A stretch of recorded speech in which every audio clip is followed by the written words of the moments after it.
ಕಾಂಗ್ರೆಸ್ನಲ್ಲಿ ಮಂತ್ರಿ ಸ್ಥಾನ ವಂಚಿತರು ತಮ್ಮ ಆಕ್ರೋಶ ಅಸಮಾಧಾನವನ್ನ ವ್ಯಕ್ತಪಡಿಸ್ತಾ ಇದ್ದಾರೆ.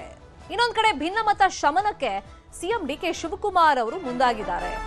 ಒಬ್ಬೊಬ್ಬರಿಗೆ ಕರೆ ಮಾಡ್ತಾ ಇದ್ದಾರೆ, ಸಮಾಲೋಚನೆಯನ್ನ ನಡೆಸ್ತಾ ಇದ್ದಾರೆ, ಅಂದ್ರೆ ಮನವೊಲಿಕೆ ಪ್ರಯತ್ನಗಳನ್ನ ಮಾಡ್ತಾ ಇದ್ದಾರೆ. ನೆನ್ನೆ ತಾನೇ ಹೈಕಮಾಂಡ್ ಒಂದು ಎಚ್ಚರಿಕೆಯನ್ನ ಕೊಟ್ಟಿತ್ತು, ಯಾರಾದ್ರೂ ರಾಜೀನಾಮೆ ಕೊಟ್ರೆ ಅದನ್ನ ಅಂಗೀಕಾರ ಮಾಡಿ ಅಂತ ಹೇಳಿ. ಸಿಎಂ ಕೂಡ ಆ ಬೆನ್ನಲ್ಲೇ ಮಾತನಾಡಿದ್ರು, ಖಡಕ್ ಆಗಿ ಸೂಚನೆಯನ್ನ ಕೊಟ್ಟಿದ್ರು. ಆದ್ರೆ ಸಾಫ್ಟ್ ಆಗಿದ್ದಾರೆ ಸಿಎಂ ಕೂಡ. ಇಂಡಿ ಶಾಸಕ ಯಶವಂತ್ ರಾಯಗೌಡ ಪಾಟೀಲ್ ಮೊನ್ನೆ ಬೇಸರಗೊಂಡು ರಾಜೀನಾಮೆಯನ್ನೇ ಕೊಟ್ಬಿಟ್ಟಿದ್ರು. ಅವ್ರಿಗೆ ಕರೆ ಮಾಡಿದ್ದಾರೆ ಡಿಕೆ ಶಿವಕುಮಾರ್ ಅವರು.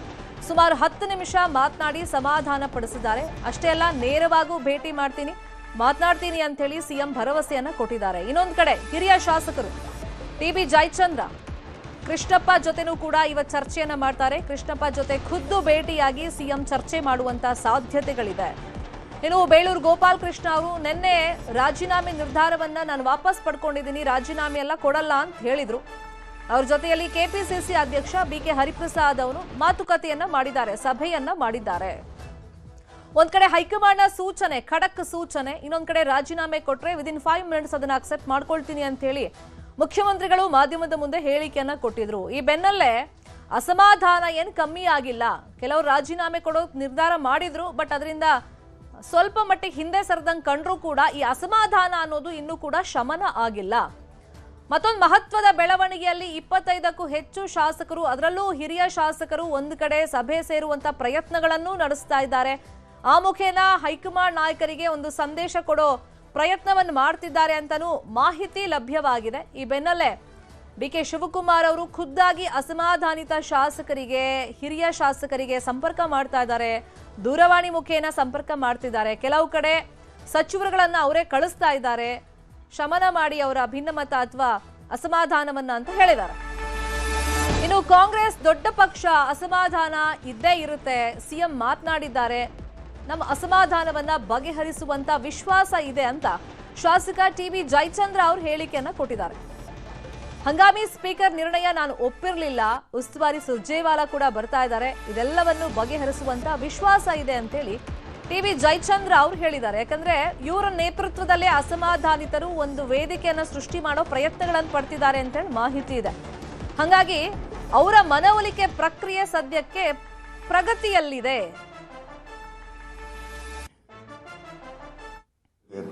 ಅದು ಇದ್ದೇ ಇರ್ತದೆ. ಇದು ಕಾಂಗ್ರೆಸ್ ಪಕ್ಷ ಅತ್ಯಂತ ದೊಡ್ಡದಾದಂಥ ಪಕ್ಷ. ಆಕಾಂಕ್ಷಿಗಳು ಜಾಸ್ತಿ ಜನ ಇರ್ತಾರೆ. ಸ್ವಲ್ಪ ಗೊಂದಲ ಆಗಿದೆ ಅದರಲ್ಲಿ. ಅದನ್ನು ಎಲ್ಲೋ ಒಂದು ಕಡೆಗೆ ನಾನು ಬೆಳಿಗ್ಗೆದ್ದಲ್ಲೂ ಕೂಡ ನಾನು ಕೆಲವು ಶಾಸಕರ ಜೊತೆಯಲ್ಲಿ ಮಾತಾಡೋಂಥ ಕೆಲಸವನ್ನು ಮಾಡ್ತಾಯಿದ್ದೀವಿ. ಮುಖ್ಯಮಂತ್ರಿಗಳ ಜೊತೆನೂ ಕೂಡ ಚರ್ಚೆ ಮಾಡಿದ್ದೀವಿ. ಸುರ್ಜೇವಾಲಾ ಅವರು ಇವತ್ತು ಬರ್ತಾ ಇದ್ದಾರೆ. ಬಹುಶಃ ಇದೆಲ್ಲದಕ್ಕೂ ಕೂಡ ಅಂತಿಮವಾಗಿ ಒಂದು ಶಮನ ಮಾಡ್ತಕ್ಕಂಥ ರೀತಿಯಲ್ಲಿ ಪ್ರಕ್ರಿಯೆ ನಡೀತದೆ ಅಂತಕ್ಕಂಥ ವಿಶ್ವಾಸ ನನಗಿದೆ. ಈಗ ನಾನು ಅದನ್ನು ಆ ಪ್ರಸ್ತಾವನೆ ನಾನು ಒಪ್ಪಿರಲಿಲ್ಲ. ಆದರೂ ಕೂಡ ಅದು ಒಂದು ನಿರ್ಧಾರವನ್ನು ತೆಗೆದುಕೊಂಡಿದ್ದಾರೆ. ಪಕ್ಷದ ಚೌಕಟ್ಟಿನಲ್ಲಿ ಪಕ್ಷದ ಒಗ್ಗಟ್ಟನ್ನು ಕಾಪಾಡುವಂಥ ಸಂದರ್ಭದಲ್ಲಿ ವರಿಷ್ಠರ ಮಾರ್ಗದರ್ಶನವನ್ನು ಕೂಡ ಪಡೆದು ಮುಂದೆ ಹೆಜ್ಜೆ ಇಡಬೇಕಾಗ್ತದೆ. ಆ ಕಾರಣದಲ್ಲಿ ಇವತ್ತು ಸುರ್ಜೇವಾಲಾ ಅವರು ಕೂಡ ಬರ್ತಾ ಇದ್ದಾರೆ. ಮುಖ್ಯಮಂತ್ರಿಗಳ ಸಂಪರ್ಕದಲ್ಲಿದ್ದೇನೆ. ನೋಡೋಣ, ಇವತ್ತು ಸ್ವಲ್ಪ ಎಲ್ಲ ಬಿಕ್ಕಟ್ಟುಗಳಿಗೂ ಕೂಡ ಇತ್ಯರ್ಥ ಆಗ್ತದೆ ಅಂತಕ್ಕಂಥ. ಸಚಿವ ಸ್ಥಾನ ಮಿಸ್ ಆಗಿರೋದಕ್ಕೆ ಬಾಗೇಪಲ್ಲಿ ಶಾಸಕ ಕೊತ ಅಂತಿದ್ದಾರೆ. ಶಾಸಕ ಸುಬ್ಬಾರೆಡ್ಡಿ ಬೆಂಬಲಿಗರು ಬಂದ್ ಮಾಡಿದ್ದಾರೆ, ಪ್ರತಿಭಟನೆಯನ್ನ ಮಾಡ್ತಾ ಇದ್ದಾರೆ, ತಮ್ಮ ಆಕ್ರೋಶವನ್ನ ವ್ಯಕ್ತಪಡಿಸ್ತಾ ಇದ್ದಾರೆ. ಬಾಗೇಪಲ್ಲಿ, ಗುಡಿಬಂಡೆ, ಚೇಳೂರಿನಲ್ಲಿ ಬಂದ್ ಅನ್ನ ಮಾಡಲಾಗ್ತಾ ಇದೆ. ಒಂದು ನಿರೀಕ್ಷೆ ಇತ್ತು ಕೋಲಾರ ಭಾಗಕ್ಕೆ ಈ ಸತಿ ಸಚಿವ ಸ್ಥಾನ ಸಿಗುತ್ತೆ. ಮುಂಚೆನೆ ಡಿಮ್ಯಾಂಡ್ ಇಟ್ಟಿದ್ರು 2 ರಿಂದ 3 ಸಚಿವ ಸ್ಥಾನ ಬೇಕು ಅಂತ. ಅದು ಸಾಧ್ಯ ಆಗಿಲ್ಲ, ಒಂದು ಸಚಿವ ಸ್ಥಾನ ಆ ಭಾಗಕ್ಕೆ ಸಿಕ್ಕಿಲ್ಲ. ಇನ್ನೊಂದು ಕಡೆ ಮುಧೋಳ ಶಾಸಕ ತಿಮ್ಮಾಪುರ ಬೆಂಬಲಿಗರು ಆಕ್ರೋಶ ವ್ಯಕ್ತಪಡಿಸ್ತಾ ಇದ್ದಾರೆ. ಲೋಕಾಪುರ ಪಟ್ಟಣದಲ್ಲಿ ಬೆಂಬಲಿಗರು ಪ್ರತಿಭಟನೆಯನ್ನ ನಡೆಸ್ತಾ ಇದ್ದಾರೆ. ಬೆಳಗಾವಿ, ಬಾಗಲಕೋಟೆ ಹೆದ್ದಾರಿ ತಡೆದು ತಮ್ಮ ಆಕ್ರೋಶ ವ್ಯಕ್ತಪಡಿಸಿದ್ದಾರೆ. ಇನ್ನೊಂದು ಕಡೆ ನಾರಾಯಣಸ್ವಾಮಿ ಬೆಂಬಲಿಗರು ಕೂಡ ಆಕ್ರೋಶ ವ್ಯಕ್ತಪಡಿಸಿದ್ದಾರೆ. ನಾಳೆ ಕೋಲಾರ ಜಿಲ್ಲೆ ಬಂಗಾರಪೇಟೆ ನಗರ ಬಂದ್ಗೆ ಕರೆಯನ್ನ ನೀಡಲಾಗಿದೆ. ವಿವಿಧ ಸಂಘಟನೆಗಳಿಂದ ಬಂಗಾರಪೇಟೆ ಬಂದ್ಗೆ ಕರೆಯನ್ನ ಕೊಡಲಾಗಿದೆ. ಈಗ ಸಚಿವ ಸ್ಥಾನ ವಂಚಿತರು ಕೆಲವರು ಡೈರೆಕ್ಟ್ ಆಗಿ ಮಾಧ್ಯಮದ ಮುಂದೆ ತಮ್ಮ ಅಸಮಾಧಾನವನ್ನ ವ್ಯಕ್ತಪಡಿಸ್ತಾ ಇದ್ದಾರೆ. ಇನ್ನು ಕೆಲವರು ಅಸಮಾಧಾನಿತರು ಸೈಲೆಂಟ್ ಆಗಿದ್ರು ಕೂಡ, ಅಂದ್ರೆ ಆಕ್ರೋಶವನ್ನ ನೇರವಾಗಿ ವ್ಯಕ್ತಪಡಿಸ್ತಾ ಇಲ್ಲ, ಅವರು ಸೈಲೆಂಟ್ ಆಗಿದ್ದಾರೆ. ಅವ್ರ ಬೆಂಬಲಿಗರು ತೀವ್ರ ರೀತಿಯಲ್ಲಿ ಆಕ್ರೋಶವನ್ನ ವ್ಯಕ್ತಪಡಿಸ್ತಾ ಇದ್ದಾರೆ. ಮತ್ತೆ ಕನ್ಸಿಡರ್ ಮಾಡಬೇಕು ಆ ಪಟ್ಟಿಯನ್ನ. ಯಾಕಂದ್ರೆ ಲಾಸ್ಟ್ ಮಿನಿಟ್ ಅಲ್ಲಿ ಮೊನ್ನೆ ನೋಡಿದ್ವಿ, 5 ನಿಮಿಷಕ್ಕೂ ಬದಲಾವಣೆಗಳು ನಡೀತಾ ಇತ್ತಲ್ಲ, ಹಂಗೆ ಬದಲಾವಣೆ ಮಾಡಿಕೊಡಿ, ನಮ್ಮ ಜಿಲ್ಲೆಗೂ ಪ್ರಾಶಸ್ತ್ಯ ಕೊಡಿ ಅಂತೇಳಿ ಕೋಲಾರ ಭಾಗದಲ್ಲಿ ಶಾಸಕರು ಕೇಳ್ತಾ ಇದ್ದಾರೆ. ಇನ್ನೊಂದ್ ಕಡೆ ಕಳೆದ ಬಾರಿ ತಿಮ್ಮಾಪುರ್ ಅವರಿಗೆ ಅವಕಾಶ ಸಿಕ್ಕಿತ್ತು, ಈ ಸತಿ ಸಂಪುಟದಲ್ಲಿ ಅವಕಾಶ ಸಿಕ್ಕಿಲ್ಲ. ಹಾಗಾಗಿ ಅವ್ರ ಬೆಂಬಲಿಗರು ಕೂಡ ಆಕ್ರೋಶವನ್ನ ವ್ಯಕ್ತಪಡಿಸಿ ಪ್ರತಿಭಟನೆಯನ್ನ ಮಾಡ್ತಾ ಇದ್ದಾರೆ. ಕೆಲವು ಕಡೆ ಬಂದ್ಗೂ ಕೂಡ ಕರೆಯನ್ನ ನೀಡಲಾಗಿದೆ. ಇದೇ ವಿಷಯವಾಗಿ ಇನ್ನಷ್ಟು ಡೀಟೇಲ್ ಆಗಿ ಇನ್ಫಾರ್ಮೇಶನ್ ಕೊಡ್ತಾ ಹೋಗೋದಕ್ಕೆ ನೇರ ಸಂಪರ್ಕದಲ್ಲಿ ಕನೆಕ್ಟ್ ಆಗಿದ್ದಾರೆ ನಮ್ಮ ಪೊಲಿಟಿಕಲ್ ಬ್ಯೂರೋ ರಿಪೋರ್ಟರ್ ಕೃಷ್ಣ. ಸಾಕಷ್ಟು ಜನ ಅಸಮಾಧಾನಗೊಂಡಿದ್ದಾರೆ. ಅದರಲ್ಲೂ ಹಿರಿಯರ ಈ ಅಸಮಾಧಾನ ಯಾವ ತರ ಕಾಂಗ್ರೆಸ್ಗೆ ಇವಾಗ ಒಂಥರ ನುಂಗಲಾರದ ತುಪ್ಪವಾಗಿ ಪರಿಣಮಿಸಿದೆ. ಮತ್ತೊಂದ್ ಕಡೆ ಈಗ ಅಸಮಾಧಾನ ಶಮನಕ್ಕೆ ಖುದ್ದಾಗಿ ಸಿಎಂ ಕೂಡ ಪ್ರಯತ್ನ ಪಡ್ತಾ ಇದ್ದಾರೆ. ಅದರ ಭಾಗವಾಗಿ ಟಿ.ಬಿ. ಜಯಚಂದ್ರ ಅವರು ಸ್ವಲ್ಪ ಮಟ್ಟಿಗೆ ಸಾಫ್ಟ್ ಆದಂಗೆ ಸಮಾಧಾನ ಆದಂಗೆ ಕಾಣಿಸ್ತಾ ಇದೆ. ಅಂದ್ರೆ ಇದೊಂದು 2-3 ದಿನದಲ್ಲಿ ಎಲ್ಲ ತಿಳಿಯಾಗುವಂತ ಲಕ್ಷಣ ಇದೆಯಾ? ಆ ರೀತಿಯಾದ ಲಕ್ಷಣಗಳು ಕಾಣಿಸ್ತಿದ್ದಾವೆ ಕಾಂಗ್ರೆಸ್ನಲ್ಲಿ. ಶರ್ಮಿತಾ, ಈಗಾಗಲೇ ಏನು ಕಾಂಗ್ರೆಸ್ ಪಕ್ಷದಲ್ಲಿ ಸಂಪುಟ ವಿಸ್ತರಣೆ ಆದ ಸಂದರ್ಭದಲ್ಲಿ ಹಿರಿಯ ಶಾಸಕರಿಗೆ ಕೈ ಬಿಡಲಾಗಿದೆ ಅನ್ನೋದು. ಹಿರಿಯ ಶಾಸಕರಿಗೆ ಇನ್ನೇನು ದಾರಿ ಇಲ್ಲ, ಕೊನೆಯ ಘಟ್ಟದಲ್ಲಿದ್ದಾರೆ, ಮಂತ್ರಿ ಆಗಬೇಕು ಅನ್ನೋ ಕನಸನ್ನು ಕೂಡ ಕಂಡಿದ್ರು. ಈಗ ಅಂತಿಮವಾಗಿ ಅವರಿಗೆ ಮಂತ್ರಿ ಸ್ಥಾನ ಕೈ ತಪ್ಪಿದೆ. ಹಾಗಾಗಿ ಮುಂದೆ ಏನು ಮಾಡಬೇಕು ಅನ್ನೋ ನಿಟ್ಟಿನಲ್ಲಿ ಈಗ ದಿಕ್ಕು ತೋಚದಂತೆ ಇರ್ತಕ್ಕಂಥ ಸಂದರ್ಭದಲ್ಲಿ ನಿನ್ನೆ ದಿನ ಮುಖ್ಯಮಂತ್ರಿ ಡಿ ಕೆ ಶಿವಕುಮಾರ್ ಅವರು ಕೂಡ ಖಡಕ್ ಹೇಳಿಕೆಯನ್ನು ಕೊಟ್ಟಿದ್ರು. ಯಾರೇ ಶಾಸಕರು ಸ್ಥಾನಕ್ಕೆ ರಾಜೀನಾಮೆ ಕೊಟ್ಟರು ಕೂಡ ಕೆಲವೇ ಕ್ಷಣಗಳಲ್ಲಿ ಅದನ್ನು ಅಂಗೀಕಾರವನ್ನು ಮಾಡಬೇಕಾಗತ್ತೆ ಅನ್ನೋದು. ಮತ್ತೊಂದು ಕಡೆ ಕಾಂಗ್ರೆಸ್ ಹೈಕಮಾಂಡ್ ಮಟ್ಟದಿಂದ ಕೂಡ ಎಲ್ಲೊಂದು ಕಡೆ ಸಂದೇಶ ಬಂದಿತ್ತು, ಅಂದ್ರೆ ಕ್ರಮದ ಎಚ್ಚರಿಕೆಯನ್ನು ಕೊಟ್ಟಿದ್ರು. ಆ ಕಾರಣಕ್ಕೋಸ್ಕರವಾಗಿ ಈಗ ಕಾಂಗ್ರೆಸ್ ಪಕ್ಷದ ಶಾಸಕರು ಒಂದು ರೀತಿ ಆಕ್ರೋಶಗೊಂಡಿದ್ರು. ಈಗ ಯಾವಾಗ ಡಿ ಕೆ ಶಿವಕುಮಾರ್ ಹೇಳಿಕೆಯಿಂದಾಗಿ ಒಂದು ರೀತಿ ವ್ಯತಿರಿಕ್ತವಾದಂತಹ ಚರ್ಚೆ, ಭಿನ್ನಾಭಿಪ್ರಾಯ ಮತ್ತು ಹಿರಿಯ ಶಾಸಕರಲ್ಲಿ ಅಪಸ್ವರ ಬಂತು. ಅದಾದ ಬಳಿಕವಾಗಿ ಮುಖ್ಯಮಂತ್ರಿ ಡಿ ಕೆ ಶಿವಕುಮಾರ್ ಅವರು ಈಗ ಖುದ್ದು ಶಾಸಕರನ್ನ ಮನವೊಲಿಕೆ ಮಾಡೋದಕ್ಕೆ ಈಗ ಫೀಲ್ಡ್ಗೆ ಇಳಿದಿರುವಂತದ್ದು. ಇನ್ನೇನು ಕೆಲವೇ ಕ್ಷಣಗಳಲ್ಲಿ ವಿಜಯನಗರ ಶಾಸಕರಾಗಿರ್ತಕ್ಕಂಥ ಎಂ ಕೃಷ್ಣಪ್ಪ ಅವರ ಮನೆಗೆ ಭೇಟಿಯನ್ನು ಕೊಡೋದ್ರ ಮುಖಾಂತರವಾಗಿ ಅವ್ರ ಜೊತೆ ಮಾತಾಡೋದ್ರ ಮುಖಾಂತರವಾಗಿ ವಿಶ್ವಾಸಕ್ಕೆ ತೆಗೆದುಕೊಳ್ಳುವಂತ ಕೂಡ ಡಿ ಕೆ ಶಿವಕುಮಾರ್ ಮುಂದಾಗಿದ್ದಾರೆ. ನಿನ್ನೆ ತಾನೇ ಸಿ ಬಾಲಕೃಷ್ಣ ಆಗಿರ್ಬೋದು, ಚಲುವರಾಯಸ್ವಾಮಿ ಕೂಡ ಅವ್ರನ್ನ ಭೇಟಿ ಮಾಡೋದ್ರ ಮುಖಾಂತರವಾಗಿ ಚರ್ಚೆ ಕೂಡ ಮಾಡಿದ್ರು. ಮತ್ತೆ ಎಂ ಕೃಷ್ಣಪ್ಪ ಅವರು ಯಾವುದೇ ಕಾರಣಕ್ಕೂ ಒಪ್ಪೋದಿಲ್ಲ, ಮಾತು ಕೊಟ್ಟಿದ್ರು, ಅದಕ್ಕೆ ತಕ್ಕಂತೆ ನಡ್ಕೊಳ್ಬೇಕು ನಿಟ್ಟಿನಲ್ಲಿ ಆಟವನ್ನು ಕೂಡ ಹಿಡಿದಿದ್ರು. ಆ ಕಾರಣಕ್ಕೋಸ್ಕರವಾಗಿ ಡಿ ಕೆ ಶಿವಕುಮಾರ್ ಅವರ ಭೇಟಿ ಮಾಡೋದ್ರ ಮುಖಾಂತರವಾಗಿ ಚರ್ಚೆ ಮಾಡೋದಕ್ಕೂ ಕೂಡ ಮುಂದಾಗಿರುವಂತದ್ದು. ಮತ್ತೊಂದು ಕಡೆ ಸಮಾನ ಮನಸ್ಕರ ಸಭೆಯನ್ನು ಮಾಡುವಂತ ಅವರ ನೇತೃತ್ವವನ್ನು ವಹಿಸಿರುವಂತವರು ಟಿ.ಬಿ. ಜಯಚಂದ್ರ ಅವರು ಈಗಾಗಲೇ ಹಲವು ಶಾಸಕರ ಸಂಪರ್ಕದೊಂದಿಗೆ 25 ಜನ ಶಾಸಕರನ್ನ ಹಿಡಿದಿಟ್ಕೊಳ್ಳೋದ್ರ ಮುಖಾಂತರವಾಗಿ ಒಂದು ಸಭೆಯನ್ನು ಮಾಡೋದ್ರ ಮುಖಾಂತರವಾಗಿ ಮುಖ್ಯಮಂತ್ರಿ ಡಿ ಕೆ ಶಿವಕುಮಾರ್ ಮತ್ತೊಂದು ಕಡೆ ಕಾಂಗ್ರೆಸ್ ಹೈಕಮಾಂಡ್ಗೂ ಕೂಡ ಒಂದು ಸಂದೇಶವನ್ನು ಕೊಡಬೇಕು ನಿಟ್ಟಿನಲ್ಲಿ ಕೂಡ ಪ್ಲಾನ್ ಅನ್ನು ಮಾಡಿದ್ರು. ಅದಾದ ಬಳಿಕವಾಗಿ ಆ ಒಂದು ವಿಚಾರವನ್ನು ತಿಳಿದಿರತಕ್ಕಂಥ ರಾಜ್ಯ ಕಾಂಗ್ರೆಸ್ ಉಸ್ತುವಾರಿಯಾಗಿರ್ತಕ್ಕಂಥ ರಣದೀಪ್ ಸಿಂಗ್ ಸುರ್ಜೇವಾಲಾ ಅವರು ಇದೀಗ ಖುದ್ದು ಟಿ.ಬಿ. ಜಯಚಂದ್ರ ಅವರನ್ನ ಭೇಟಿ ಮಾಡೋದಕ್ಕೆ ಇವತ್ತು ಸಂಜೆ ಬರ್ತಾ ಇದ್ದಾರೆ. ಅವರ ಭೇಟಿಯನ್ನು ಮಾಡೋದ್ರ ಮುಖಾಂತರವಾಗಿ ಈಗ ಹಂಗಾಮಿ ಸ್ಪೀಕರ್ ಆಗಿ ನೇಮಕವನ್ನು ಕೂಡ ಮಾಡಿರ್ತಕ್ಕಂಥ ಸಂದರ್ಭದಲ್ಲಿ ಅದೇ ರೀತಿಯಾಗಿ ಮುಂದುವರಬೇಕು ನಿಟ್ಟಿನಲ್ಲಿ ಕನ್ವಿನ್ಸ್ ಮಾಡುವಂತ ಕೂಡ ಮುಂದಾಗಿದ್ದಾರೆ. ಆದರೆ ಟಿ.ಬಿ. ಜಯಚಂದ್ರ ಅವರು ಮಾತ್ರ ಹಿರಿಯ ಶಾಸಕರಾಗಿದ್ದೇವೆ, ಒಂದು ರೀತಿ ಗೌರವಯುತವಾಗಿ ನಡೆಸಿಕೊಳ್ಬೇಕು ನಿಟ್ಟಿನಲ್ಲಿ ಡಿಮ್ಯಾಂಡ್ ಕೂಡ ಮಾಡಿದ್ದಾರೆ. ಮತ್ತೊಂದು ಕಡೆ ಈಗಾಗಲೇ ಯಶವಂತರಾವ್ ಪಾಟೀಲ್ ಅವರು ಕೂಡ ಸಡನ್ ಆಗಿ ತಮ್ಮ ಶಾಸಕ ಸ್ಥಾನಕ್ಕೆ ರಾಜೀನಾಮೆಯನ್ನು ಕೊಟ್ಟಿದ್ರು. ಅದಾದ ಬಳಿಕವಾಗಿ ಎಲ್ಲೊಂದು ಕಡೆ ತಟಸ್ಥವಾದ ನಿಲುವನ್ನು ಕೂಡ ತಾಳಿದ್ರು. ಅಂತಿಮವಾಗಿ ಮುಖ್ಯಮಂತ್ರಿ ಡಿ ಕೆ ಶಿವಕುಮಾರ್ ಅವರ ಜೊತೆಗೆ 10 ನಿಮಿಷಗಳ ಕಾಲ ಚರ್ಚೆ ಮಾಡೋದ್ರ ಮುಖಾಂತರವಾಗಿ ನೇರವಾಗಿ ಭೇಟಿ ಮಾಡ್ತೀನಿ ಅನ್ನೋ ಮಾತನ್ನು ಕೂಡ ಹೇಳಿದ್ದಾರೆ. ಇದೇ ರೀತಿಯಾಗಿ ಯಾರೆಲ್ಲ ಅಸಮಾಧಾನಿತ ಶಾಸಕರಿದ್ದಾರೆ ಅವರನ್ನ ಖುದ್ದು ಡಿ ಕೆ ಶಿವಕುಮಾರ್ ಅವರು ಫೋನ್ ಮಾಡುವಂಥದ್ದು, ಭೇಟಿ ಮಾಡುವಂತ ನಿಟ್ಟಿನಲ್ಲಿ ಕೂಡ ಮುಂದಾಗಿದ್ದಾರೆ. ಹಾಗಾಗಿ ಡಿ ಕೆ ಶಿವಕುಮಾರ್ ಅವರ ಈ ಒಂದು ಪ್ರಯತ್ನಕ್ಕೆ ಎಷ್ಟು ಮಟ್ಟಿಗೆ ಶಾಸಕರು ಒಪ್ಕೊಂಡು ತಮ್ಮ ಅಸಮಾಧಾನ ಬದಿಗೊತ್ತು ಕಾಂಗ್ರೆಸ್ ಪಕ್ಷದ ಜೊತೆ ನಿಲ್ತಾರೆ ಅನ್ನೋದು ಈಗಿರ್ತಕ್ಕಂಥ ಕುತೂಹಲ. ಯಾಕಂದ್ರೆ ಈಗಾಗಲೇ ಆಗಸ್ಟ್ 13ನೇ ತಾರೀಕಿಂದ ಕೂಡ ಅಧಿವೇಶನ ಶುರುವಾಗ್ತಾ ಇದೆ. ಹೇಳ್ದಂಗೆ ಹಿರಿಯ ಶಾಸಕರಿಗೆ ಒಂದು ಅವಕಾಶ, ಕೆಲವ್ರಿಗಂತೂ ಕೊನೆ ಬಾರಿ ಅವಕಾಶ ಅಂತೇಳಿ ಎಕ್ಸ್ಪೆಕ್ಟ್ ಮಾಡ್ತಿರ್ತಾರೆ. ಹಂಗಾಗಿ ಈ ಅಸಮಾಧಾನ ಈಗ ತೀವ್ರ ಸ್ವರೂಪವನ್ನ ಪಡ್ಕೊಳ್ತಿರೋದು. ಸಮಾಧಾನದ ಪ್ರಯತ್ನದ ಭಾಗವಾಗಿ ಏನೆಲ್ಲ ಭರವಸೆಗಳನ್ನ ಕೊಡ್ತಾ ಇದ್ದಾರೆ. ಸುಮ್ನೆ ಸಮಾಧಾನ ಮಾಡಕ್ ಸಾಧ್ಯ ಇಲ್ಲ. ಒಂದು ಸ್ಥಾನಮಾನ ಬೇರೆ ರೀತಿಯಲ್ಲಿ ಕಲ್ಪಿಸ್ಕೊಡ್ತೀವಿ ಅಂತ ಹೇಳಿದ್ರೆ ಸ್ವಲ್ಪ ಸಮಾಧಾನ ಆಗ್ಬೋದು ಅನ್ಸುತ್ತೆ. ಹಂಗಾಗಿ ಏನೆಲ್ಲ ಆಫರ್ಗಳನ್ನು ಕೊಡ್ತಾ ಇದ್ದಾರೆ. ಕಿರಿಯರಿಗಾದ್ರೆ ಏನಾದರೂ ಅವಕಾಶನ ಮಾಡ್ಕೊಡ್ಬೇಕಾಗಿತ್ತು. ಯಾಕಂದ್ರೆ ಪ್ರಭಾವಿ ನಿಗಮ ಮಂಡಳಿ ಅಥವಾ ಬೇರೆ ಬೇರೆ ನಿಗಮ ಮಂಡಳಿ ಅದನ್ನು ಏನಾದರೂ ಕೊಡಬೇಕಾಗಿತ್ತು. ಈಗ ಹಿರಿಯ ಶಾಸಕರು ಎಲ್ಲರೂ ಕೂಡ ಸಿದ್ದರಾಮಯ್ಯ ಕ್ಯಾಬಿನೆಟ್ ಅಲ್ಲಿ ಮಂತ್ರಿ ಆದಂಥವ್ರು. ಈಗ ಡಿ ಕೆ ಶಿವಕುಮಾರ್ ಕ್ಯಾಬಿನೆಟ್ ಅಲ್ಲೂ ಕೂಡ ಎಲ್ಲೊಂದು ಕಡೆ ಮಂತ್ರಿ ಆಗ್ಬೇಕಂತ ಕನಸನ್ನ ಕಂಡಿದ್ರು. ಹಿಂದೆ 3 ವರ್ಷಗಳ ಕಾಲ ಸಿದ್ದರಾಮಯ್ಯ ಮುಖ್ಯಮಂತ್ರಿಗಳಾಗಿದ್ರು. ಕಾಯ್ತಾ ಇದ್ದಾರೆ, ಅಂತವ್ರಿಗೆ ಮಂತ್ರಿ ಸ್ಥಾನ ಸಿಕ್ಕಿಲ್ಲ. ಇಂತಹ ಸಂದರ್ಭದಲ್ಲಿ ಎಲ್ಲೊಂದ್ ಕಡೆ ಅವ್ರಿಗೆ ಬೋರ್ಡ್ ಚೇರ್ಮನ್ ಯುವ ಅವ್ರ ಕೈ ಕೆಳಗಡೆ ನಿಂತ್ಕೊಂಡು ಅವ್ರ ಕೆಲಸವನ್ನ ಮಾಡ್ಬೇಕಾಗತ್ತೆ. ಆ ಕಾರಣಕ್ಕೋಸ್ಕರವಾಗಿನೇ ಈಗ ಹಿರಿಯ ಶಾಸಕರು ಒಂದು ರೀತಿ ಸಂದಿಗ್ಧ ಪರಿಸ್ಥಿತಿಯಲ್ಲಿದ್ದಾರೆ. ಏನ್ ಮಾಡ್ಬೇಕು ಅನ್ನೋ ನಿಟ್ಟಿನಲ್ಲಿ ಅವ್ರಿಗೂ ಕೂಡ ದಿಕ್ಕು ತೋರಿಸ್ತಾ ಇಲ್ಲ. ಹೈಕಮಾಂಡ್ ನಾಯಕರು ಅಂತಿಮವಾಗಿ ಯಾವ ರೀತಿಯಾಗಿ ಅವ್ರನ್ನ ಪರಿಗಣಿಸ್ತಾರೆ ಅನ್ನೋದು ಆಧಾರದ ಮೇಲೆ ಅವರು ತಮ್ಮ ಮುಂದಿನ ನಡೆಯನ್ನು ಅನುಸರಿಸಲು ಕೂಡ ಮುಂದಾಗಿದ್ದಾರೆ. ಆದ್ರೆ ಸದ್ಯಕ್ಕಂತೂ ಕಾಂಗ್ರೆಸ್ ಹೈಕಮಾಂಡ್ ಮತ್ತೊಂದು ಕಡೆ ಡಿ ಕೆ ಶಿವಕುಮಾರ್ ಮುಂದೆ ಇರುವಂತದ್ದು ಒಂದೇ ಮಾರ್ಗ.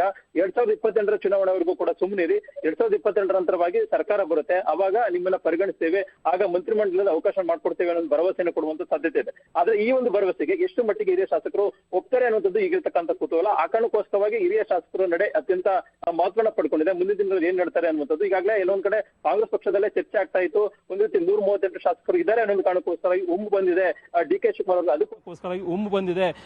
ಶಿವಕುಮಾರ್ ಅವರು, ಅದಕ್ಕೋಸ್ಕರವಾಗಿ ಈ ಒಂದು ಹೇಳಿಕೆಯನ್ನು ಕೊಡ್ತಾ ಇರುವಂತದ್ದು. ಹಾಗಾಗಿನೇ ಈಗ ಹಿರಿಯ ಶಾಸಕರ ನಡೆ ಅತ್ಯಂತ ಮಹತ್ವನ ಪಡ್ಕೊಂಡಿದೆ. ಹಿರಿಯ ಶಾಸಕರನ್ನ ಕನ್ವಿನ್ಸ್ ಮಾಡೋದಕ್ಕೆ ಕಾಂಗ್ರೆಸ್ ಹೈಕಮಾಂಡ್ ಯಾವ ರೀತಿಯಾಗಿ ಬರುವಂತ ದಿನಗಳಲ್ಲಿ ತಮ್ಮ ಮಾರ್ಗವನ್ನ ಕಂಡುಕೊಳ್ತಾ ಇರೋದು ಈಗಿರ್ತಕ್ಕಂಥ ಕುತೂಹಲ. ಶರ್ಮಿತಾ, ಕೃಷ್ಣ, ಒಂದು ಕಡೆ ಅಸಮಾಧಾನಿತರನ್ನ ಮಾತುಕತೆ ಮೂಲಕ ಮನವೊಲಿಸೋ ಪ್ರಯತ್ನ ಆಗ್ತಾ ಇದೆ, ಇನ್ನೊಂದು ಕಡೆ ಅಸಮಾಧಾನಿತರು ಒಂದು ವೇದಿಕೆ ಸೃಷ್ಟಿ ಮಾಡಿಕೊಂಡು ಸಭೆ ಮಾಡಿ ಹೈಕಮಾಂಡ್ಗೆ ಸಂದೇಶ ಕೊಡಬೇಕು ಅಂತ ಆ ತಯಾರಿಯಲ್ಲೂ ಇದ್ದಾರೆ ಅಂತ, ಆ ಪ್ರಯತ್ನ ಮುಂದುವರೆದಿದೆಯಾ ಇನ್ನು? ಖಂಡಿತವಾಗ್ಲೂ ಶರ್ಮಿತಾ, ಈಗಾಗಲೇ DP ಜಯಚಂದ್ರ ಅವರು ಸಮಾನ ಮನಸ್ಕರ ನೇತೃತ್ವವನ್ನು ಕೂಡ ವಹಿಸಿಕೊಂಡಿದ್ದಾರೆ. HK ಪಾಟೀಲ್ ಅವರು ಕೂಡ ಹಲವು ಶಾಸಕರ ಜೊತೆ ಸಂಪರ್ಕದಲ್ಲಿರುವಂಥದ್ದು. ಬಹುತೇಕವಾಗಿ 20 ರಿಂದ 25 ಜನ ಶಾಸಕರ ಸಂಪರ್ಕದಲ್ಲಿರೋದ್ರ ಮುಖಾಂತರವಾಗಿ ಕಾಂಗ್ರೆಸ್ ಹೈಕಮಾಂಡ್ ನಾಯಕರ ನಡೆ, ಸುರ್ಜೇವಾಲಾ ಅವರು ಏನು ಹೇಳ್ತಾರೆ ಮತ್ತು ಮುಖ್ಯಮಂತ್ರಿ DK ಶಿವಕುಮಾರ್ ಏನು ನಡೆಯನ್ನು ತೋರ್ತಾರೆ ಅದರ ಆಧಾರದ ಮೇಲೆ ನಾಳೆ ಅಥವಾ ನಾಡಿದ್ದು ಒಂದು ಸಭೆ ಸೇರುವಂತ ಕೂಡ ಈಗಾಗಲೇ ಮುಂದಾಗಿದ್ದಾರೆ. HK ಪಾಟೀಲ್ ಅವರು ಕಳೆದ 3-4 ದಿನಗಳಿಂದ ಕೂಡ ಮಾಧ್ಯಮಗಳಿಗೆ ಹೇಳಿಕೆಯನ್ನು ಕೊಟ್ಟಿಲ್ಲ. ಬದಲಾಗಿ ತಮ್ಮ ತಟಸ್ಥ ನಿಲುವನ್ನು ತಾಳೋದ್ರ ಮುಖಾಂತರವಾಗಿ ಯಾರೆಲ್ಲ ಅಸಮಾಧಾನಿತ ಶಾಸಕರು ಮತ್ತೆ ಯಾರೆಲ್ಲ ಮಂತ್ರಿ ಸ್ಥಾನದ ವಂಚಿತರಾಗಿದ್ದಾರೆ ಎಲ್ಲ ಜಿಲ್ಲೆಗಳಿಂದ ಕೂಡ ಅವ್ರಿಗೆ ಫೋನ್ ಮಾಡಿ ಕರೆಯುವಂತ ಒಂದು ಕೆಲಸವನ್ನು ಕೂಡ ಮಾಡ್ತಾ ಇದ್ದಾರೆ. ಬಹುಶಃ ಇವತ್ತೆಲ್ಲರೂ ಕೂಡ ಇವತ್ತು ಸಂಜೆ ಒಳಗಡೆ ಆ ಜಿಲ್ಲಾ ಕೇಂದ್ರದಿಂದ ಎಲ್ಲ ಶಾಸಕರು ಕೂಡ ಬೆಂಗಳೂರಿಗೆ ಬರುವಂತ ಸಾಧ್ಯತೆ ಇದೆ.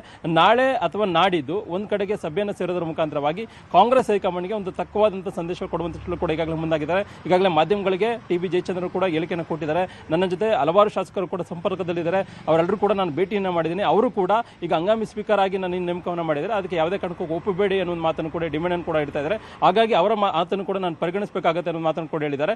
ಬಹುಶಃ ಸಮಾನ ಮನಸ್ಕರ ಸಭೆ HK ಪಾಟೀಲ್ ಮತ್ತೆ TB ಜಯಚಂದ್ರ ಅವರ ನೇತೃತ್ವದಲ್ಲಿ ನಡೆಯುವಂತ ಸಾಧ್ಯತೆ ಇದೆ. ಇವತ್ತೆಲ್ಲರೂ ಕೂಡ ಶಾಸಕರು ಈಗಾಗಲೇ ಒಂದ್ ಕಡೆ ರಹೀಂ ಖಾನ್ ಆಗಿರ್ಬೋದು, ಮತ್ತೊಂದು ಕಡೆ ಯಶವಂತರಾವ್ ಗೌಡ ಪಾಟೀಲ್ ಆಗಿರ್ಬೋದು, ಮತ್ತೆ ಅಪ್ಪಾಜಿ ನಾಡಗೌಡರು ಆಗಿರ್ಬೋದು, ಶಿವಾನಂದ ಪಾಟೀಲ್ ಆಗಿರ್ಬೋದು, ಮತ್ತೆ ಬೇರೆ ಬೇರೆ ತನ್ವಿ ಸೇಠ್ ಆಗಿರ್ಬೋದು, ಹೀಗೆ ಹಲವಾರು ಶಾಸಕರು ಅಸಮಾಧಾನಗೊಂಡಿರುವಂತದ್ದು ಸರ್ಕಾರದ ವಿರುದ್ಧವಾಗಿ. ಯಾಕಂದ್ರೆ 2028 ಒಳಗಡೆ ನಾವು ಮಂತ್ರಿ ಆಗಬೇಕು ನಿಟ್ಟಿನಲ್ಲಿ ಇವರೆಲ್ಲರೂ ಕೂಡ ಕನಸನ್ನು ಕೊಟ್ಟಿದ್ರು. ಮತ್ತೊಂದು ಕಡೆ ಮುಖ್ಯಮಂತ್ರಿ DK ಶಿವಕುಮಾರ್, ಮತ್ತೊಂದು ಕಡೆ ಮಾಜಿ ಮುಖ್ಯಮಂತ್ರಿ ಸಿದ್ದರಾಮಯ್ಯ ಕೂಡ ಇಲ್ಲೊಂದ್ ಕಡೆ ಭರವಸೆಯನ್ನ ಕೊಟ್ಟಿರುವಂತದ್ದು. ಈಗ ಭರವಸೆ ತಕ್ಕಂತೆ ಕಾಂಗ್ರೆಸ್ ನಾಯಕರು ನಡ್ಕೊಳ್ಳಿರುವಂತದ್ದು ಅವರ ಇರುವಂತ ಆಕ್ರೋಶ.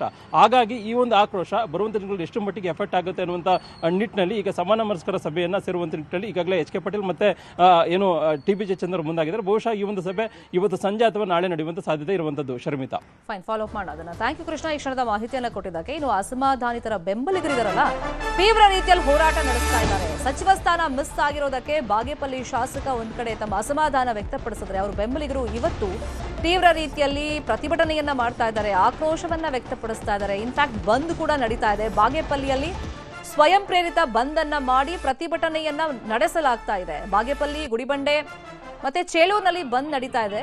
ಕ್ಷೇತ್ರಕ್ಕೆ ಒಳಪಡುವಂತಹ 3 ತಾಲೂಕುಗಳನ್ನ ಬಂದ್ ಮಾಡಲಾಗಿದೆ. ಅವ್ರ ಬೆಂಬಲಿಗರ ಹೋರಾಟ ಗಮನಿಸ್ತಾ ಇದ್ದೀವಿ. ರಸ್ತೆ ಮತ್ತೆ ಬಸ್ಗಳನ್ನ ಬಂದ್ ಮಾಡಿದ್ದಾರೆ ಬೆಂಬಲಿಗರು. ತೀವ್ರ ರೀತಿಯಲ್ಲಿ ಪ್ರತಿಭಟನೆಯನ್ನ ಮಾಡ್ತಾ ಇದ್ದಾರೆ. ಅಂದ್ರೆ ಈಗಲಾದ್ರೂ ಒಂದು ಅವಕಾಶ ಮಾಡಿಕೊಡ್ಬೇಕು ಅಂತ ತೀವ್ರಗೊಳಿಸ್ತಾ ಇದ್ದಾರೆ. ಬೆಳಗ್ಗೆಯಿಂದ ನಾವು ನೋಡ್ತಾ ಇದ್ದೀವಿ, ಬಾಗೇಪಲ್ಲಿ ಶಾಸಕ ಸುಬ್ಬಾರೆಡ್ಡಿ ಅವರಿಗೆ ಸಚಿವ ಸ್ಥಾನ ಮಿಸ್ ಆಗಿರುವಂತ ಹಿನ್ನೆಲೆಯಲ್ಲಿ ಬೆಂಬಲಿಗರು ಆಕ್ರೋಶವನ್ನ ವ್ಯಕ್ತಪಡಿಸ್ತಾ ಇದ್ದಾರೆ. ಆರಂಭದಲ್ಲಿ ಬೆಳಗ್ಗೆ ಸರ್ಕಾರಿ ಬಸ್ಗಳನ್ನ ತಡೆಯೋ ಪ್ರಯತ್ನಗಳನ್ನ ಮಾಡಿದ್ರು, ಅದರಿಂದ ಪ್ರಯಾಣಿಕರಿಗೆ ತೊಂದರೆ ಆಗುತ್ತೆ ಅಂತ ಹೇಳಿ ಆಮೇಲೆ ಬಸ್ ಅನ್ನ ಬಿಟ್ರು. ಇದಾದ್ಮೇಲೆ ರಸ್ತೆ ತಡೆಯನ್ನ ನಡೆಸ್ತಾ ಇದ್ದಾರೆ. ಮತ್ತೆ ಬಾಗೇಪಲ್ಲಿ ಸ್ವಯಂ ಪ್ರೇರಿತವಾಗಿ ಬಂದ್ ಆಗಿದೆ. ಈ ಮುಖೇನ ರಾಜ್ಯ ಸರ್ಕಾರಕ್ಕೆ ಮತ್ತೆ ಕಾಂಗ್ರೆಸ್ನ ಹೈಕಮಾಂಡ್ಗೆ ಬಿಸಿ ಮುಡಿಸುವಂತ ಪ್ರಯತ್ನವನ್ನ ಸುಬ್ಬಾರೆಡ್ಡಿ ಬೆಂಬಲಿಗರು ನಡೆಸ್ತಾ ಇದ್ದಾರೆ. ಒಂದ್ ಕಡೆ ಅಸಮಾಧಾನಿತ ಶಾಸಕರನ್ನ ಖುದ್ದಾಗಿ CMA ಸಂಪರ್ಕ ಮಾಡ್ತಾ ಇದ್ದಾರೆ, ಇನ್ನೊಂದ್ ಕಡೆ ಬೆಂಬಲಿಗರ ಹೋರಾಟ ಮುಂದುವರೆದಿದೆ. ಇದೇ ವಿಷಯವಾಗಿ ಇನ್ನಷ್ಟು ಡೀಟೇಲ್ ಆಗಿ ಇನ್ಫಾರ್ಮೇಶನ್ ಕೊಡ್ತಾ ಹೋಗೋದಕ್ಕೆ ಫೋನ್ ಸಂಪರ್ಕದಲ್ಲಿ ಕನೆಕ್ಟ್ ಆಗಿದ್ದಾರೆ ನಮ್ಮ ರಿಪೋರ್ಟರ್ ದತ್ತಾತ್ರೇಯ. ಇವತ್ತು ಬೆಳಗಿನಿಂದ ನೋಡ್ತಾ ಇದೀವಿ, ಬಾಗೇಪಲ್ಲಿಯಲ್ಲಿ ಬೆಂಬಲಿಗರು ನಿರಂತರವಾಗಿ ಹೋರಾಟವನ್ನ, ಆಕ್ರೋಶವನ್ನ ವ್ಯಕ್ತಪಡಿಸ್ತಾ ಇದ್ದಾರೆ. ಸದ್ಯಕ್ಕೆ ಇವಾಗ ಪರಿಸ್ಥಿತಿ ಹೆಂಗಿದೆ? ಮತ್ತೆ ಸುಬ್ಬಾರೆಡ್ಡಿ ಅವರಿಗೆ ಇದುವರೆಗೂ ಏನಾದ್ರೂ ಕರೆ ಬಂದಿದೆಯಾ CM ಕಡೆಯಿಂದ, ಅಥವಾ ಯಾರು ಮಿನಿಸ್ಟರ್ನ ಕಳಿಸುವಂತ ಪ್ರಯತ್ನಗಳು ಆಗ್ತಾ ಇದೆಯಾ? ಶರ್ಮಿತಾ, ಖಂಡಿತವಾಗಿ. ಯಾಕಂದ್ರೆ ಬಾಗೇಪಲ್ಲಿ ಶಾಸಕರು ಬಹಳಷ್ಟು ರೀತಿಯಾದಂತಹ ನಿರೀಕ್ಷೆಯಲ್ಲಿದ್ರು. ಯಾಕಂದ್ರೆ DK ಶಿವಕುಮಾರ್ ಅವರ ಕ್ಯಾಬಿನೆಟ್ ನಲ್ಲಿ ಅವರಿಗೆ ಸಚಿವ ಸ್ಥಾನ ಸಿಗುತ್ತೆ ಅಂತ ಒಂದು ಕಡೆ ಬೆಂಬಲಿಗರ ಜೊತೆಗೆ ಶಾಸಕರಾಗಿದ್ದಂತಹ ಸುಬ್ಬಾರೆಡ್ಡಿಗೂ ಬಹಳಷ್ಟು ನಿರೀಕ್ಷೆ ಇತ್ತು. ಆದ್ರೆ ಆ ನಿರೀಕ್ಷೆ ಈಗ ಹುಸಿಯಾಗಿರುವಂತಹ ಬೆನ್ನಲ್ಲೇ ಬಾಗೇಪಲ್ಲಿ ಪಟ್ಟಣ ಸೇರಿದಂತೆ ಚೇಳೂರು ಹಾಗೂ ಒಂದು ಗುಡಿಬಂಡೆ ಈ ಮೂರು ವಿಧಾನಸಭಾ ಕ್ಷೇತ್ರಗಳ ವ್ಯಾಪ್ತಿಗೆ ಏನ್ ಬರುತ್ತೋ ಈ ಪಟ್ಟಣಗಳನ್ನ ಸಂಪೂರ್ಣವಾಗಿ ಬಂದ್ ಮಾಡಿ ಬಹುತೇಕ ಅಂಗಡಿ ಮುಂಗಟ್ಟುಗಳನ್ನ ಸಹ ಸ್ವಯಂ ಪ್ರೇರಿತವಾಗಿ ಬಂದ್ ಮಾಡಿರುವಂತಹದ್ದು.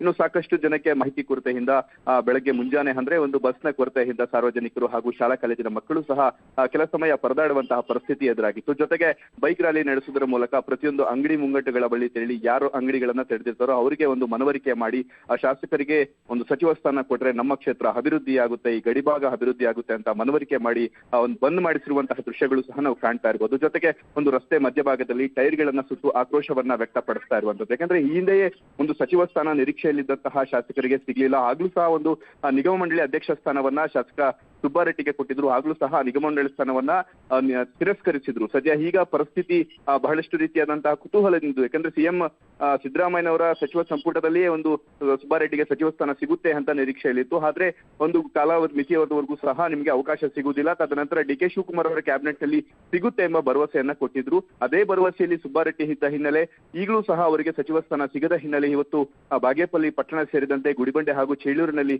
ಒಂದು ರೀತಿಯಾದಂತಹ ಉದ್ವಿಗ್ನ ವಾತಾವರಣ ಅಂದ್ರೆ ತಪ್ಪಾಗಲಾರದು. ಯಾಕಂದ್ರೆ ಟೈರ್ಗಳನ್ನ ಸುಟ್ಟಿ ತಮ್ಮ ಆಕ್ರೋಶವನ್ನ ವ್ಯಕ್ತಪಡಿಸಿ ಕೂಡಲೇ ನಮ್ಮ ಶಾಸಕರಿಗೆ ಸಚಿವ ಸ್ಥಾನ ಕೊಡಬೇಕು ಅಂತ ಒತ್ತಾಯ ಮಾಡಿರುವಂತಹದ್ದು. Sharmita, fine, thank you Dattatreya ಕ್ಷಣದ ಮಾಹಿತಿಯನ್ನು ಕೊಟ್ಟಿದ್ದಕ್ಕೆ. ಇನ್ನು ಮುಧೋಳ ಶಾಸಕ ತಿಮ್ಮಾಪುರ್ ಬೆಂಬಲಿಗರು ಕೂಡ ಆಕ್ರೋಶವನ್ನ ವ್ಯಕ್ತಪಡಿಸ್ತಾ ಇದ್ದಾರೆ. ಈ ಹಿಂದೆ ಸಿದ್ದರಾಮಯ್ಯ ಅವರ ಸಂಪುಟದಲ್ಲಿ ಅವರಿಗೆ ಅವಕಾಶ ಸಿಕ್ಕಿತ್ತು, ಆದ್ರೆ ಈಗ ಡಿ.ಕೆ. ಶಿವಕುಮಾರ್ ಅವರ ಸಂಪುಟದಲ್ಲಿ ಅವಕಾಶ ಸಿಕ್ಕಿಲ್ಲ. ಹಾಗಾಗಿ ಬೆಂಬಲಿಗರು ಪ್ರತಿಭಟನೆಯನ್ನ ನಡೆಸ್ತಾ ಇದ್ದಾರೆ. ಲೋಕಾಪುರ ಪಟ್ಟಣದಲ್ಲಿ ಬೆಂಬಲಿಗರು ಆಕ್ರೋಶ ವ್ಯಕ್ತಪಡಿಸ್ತಾ ಇದ್ದಾರೆ. ಬೆಳಗಾವಿ ಬಾಗಲಕೋಟೆ ಹೆದ್ದಾರಿಯನ್ನ ತಡೆದು ತಮ್ಮ ಆಕ್ರೋಶವನ್ನ ವ್ಯಕ್ತಪಡಿಸ್ತಾ ಇದ್ದಾರೆ. ಈಗ ಹಿರಿಯ ಶಾಸಕರ ಪೈಕಿ ತಿಮ್ಮಾಪುರ್ ಕೂಡ ಒಬ್ರು. ಮತ್ತೆ ತಮಗೆ ಸಂಪುಟದಲ್ಲಿ ಅವಕಾಶ ಸಿಗುತ್ತೆ ಅನ್ನೋ ವಿಶ್ವಾಸದಲ್ಲಿ ಅವರಿದ್ರು. ಅವ್ರ ಬೆಂಬಲಿಗರು ಕೂಡ ಕಾಯ್ತಾ ಇದ್ರು. ಯಾವಾಗ ಪಟ್ಟಿಯಲ್ಲಿ ಅವ್ರ ಹೆಸರು ಇರಲಿಲ್ಲ, ಸಹಜವಾಗಿ ಅವ್ರ ಬೆಂಬಲಿಗರು ಆಕ್ರೋಶವನ್ನ ವ್ಯಕ್ತಪಡಿಸ್ತಾ ಇದ್ದಾರೆ. ಅದರ ಭಾಗವಾಗಿ ಇವತ್ತು ರಸ್ತೆಗಿಳಿದು ಹೋರಾಟವನ್ನ ಮಾಡ್ತಾ ಇದ್ದಾರೆ. ಬೆಳಗಾವಿ ಬಾಗಲಕೋಟೆ ರಸ್ತೆಯನ್ನ ತಡೆದು ತಮ್ಮ ಆಕ್ರೋಶವನ್ನ ವ್ಯಕ್ತಪಡಿಸ್ತಾ ಇದ್ದಾರೆ. ಈಗ ಹಿರಿಯ ಶಾಸಕರು ತಮ್ಮ ಅಸಮಾಧಾನ ಬೇಸರವನ್ನ ಹೊರಗಡೆ ಹಾಕ್ತಿರೋದ್ರಿಂದ ಇದನ್ನ ಶಮನ ಮಾಡುವಂತ ನಿಟ್ಟಿನಲ್ಲಿ ಡಿ.ಕೆ. ಶಿವಕುಮಾರ್ ಯಾವ ತರ ಪ್ರಯತ್ನ ಪಡ್ತಾರೆ ಅನ್ನೋದು ಮುಖ್ಯವಾಗುತ್ತೆ. ಇದೇ ವಿಷಯವಾಗಿ ಇನ್ನಷ್ಟು ಡೀಟೇಲ್ ಆಗಿ ಇನ್ಫಾರ್ಮೇಶನ್ ಕೊಡ್ತಾ ಹೋಗೋದಕ್ಕೆ ಫೋನ್ ಸಂಪರ್ಕದಲ್ಲಿ ಕನೆಕ್ಟ್ ಆಗಿದ್ದಾರೆ ನಮ್ಮ ಬಾಗಲಕೋಟೆ ರಿಪೋರ್ಟರ್ ಮಂಜುನಾಥ್. ತಿಮ್ಮಾಪುರ್ ಅವರಿಗೆ ಹಿಂದೆ ಅವಕಾಶ ಸಿಕ್ಕಿತ್ತು, ಆದ್ರೆ ಹಿರಿಯರಾಗಿರುವಂತ ಕಾರಣಕ್ಕೆ ಈ ಸತಿನೂ ಪರಿಗಣಿಸಬೇಕು ಅಂತ ಒಂದು ನಿರೀಕ್ಷೆ ಅವರಲ್ಲಿ ಇತ್ತು, ಬಟ್ ಅದು ಸಾಧ್ಯವಾಗಿಲ್ಲ. ಈಗ ಬೆಂಬಲಿಗರು ಯಾವ ತರ ಆಕ್ರೋಶ ವ್ಯಕ್ತಪಡಿಸ್ತಾ ಇದ್ದಾರೆ? ಶರ್ಮಿತಾ ಶೆಟ್ಟಿ, ಪ್ರಮುಖವಾಗಿ ಉತ್ತರ ಕರ್ನಾಟಕ ಭಾಗದಲ್ಲಿ ಆರ್.ಬಿ. ತಿಮ್ಮಾಪುರ್ ಅವರು ಎಡಗೈ ಸಮುದಾಯದ ಪ್ರಮುಖ ನಾಯಕರಾಗಿರೋದ್ರಿಂದ ಪ್ರತಿ ಬಾರಿಯೂ ಕೂಡ ಅವರು ಈ ಹಿಂದೆ ಅಂದ್ರೆ ವಿಧಾನ ಪರಿಷತ್ ಸದಸ್ಯರಾಗಿಯೂ ಕೂಡ ಸಚಿವರಾಗಿ ಕೆಲಸವನ್ನ ಮಾಡಿದ್ರು. ಅದಾದ ಬಳಿಕ ಈ ಬಾರಿ 2023ರಲ್ಲಿ ಈ ಸದ್ಯ ಸಂಸದರಾಗಿರುವಂತಹ ಗೋವಿಂದ ಕಾರಜೋಳ ಅವರ ವಿರುದ್ಧ ಸ್ಪರ್ಧೆ ಮಾಡಿ ಗೆಲುವನ್ನ ಸಾಧಿಸಿ 3 ವರ್ಷಗಳ ಕಾಲ ಸಚಿವರಾಗಿ ಕೆಲಸವನ್ನ ಮಾಡಿದ್ದಾರೆ. ಆದ್ರೆ ಸದ್ಯಕ್ಕೆ ಏನಂತಂದ್ರೆ ಉತ್ತರ ಕರ್ನಾಟಕ ಭಾಗದಲ್ಲಿ ಅವರ ಒಂದು ಸಮುದಾಯವನ್ನ ಪ್ರತಿನಿಧಿಸುವಂತಹ ವ್ಯಕ್ತಿ ಇವರೊಬ್ರು ಏಕೈಕ ವ್ಯಕ್ತಿ ಆಗಿರೋದ್ರಿಂದಾಗಿ ಆರ್.ಬಿ. ತಿಮ್ಮಾಪುರ್ ಅವರಿಗೆ ಯಾವುದೇ ಕಾರಣಕ್ಕೂ ಸಚಿವ ಸ್ಥಾನ ತಪ್ಪೋದಿಲ್ಲ ಅನ್ನುವಂತಹ ಒಂದು ವಿಶ್ವಾಸ ಅವರ ಬೆಂಬಲಿಗರಲ್ಲಿ ಮತ್ತು ಕಾರ್ಯಕರ್ತರಲ್ಲಿ ಇತ್ತು.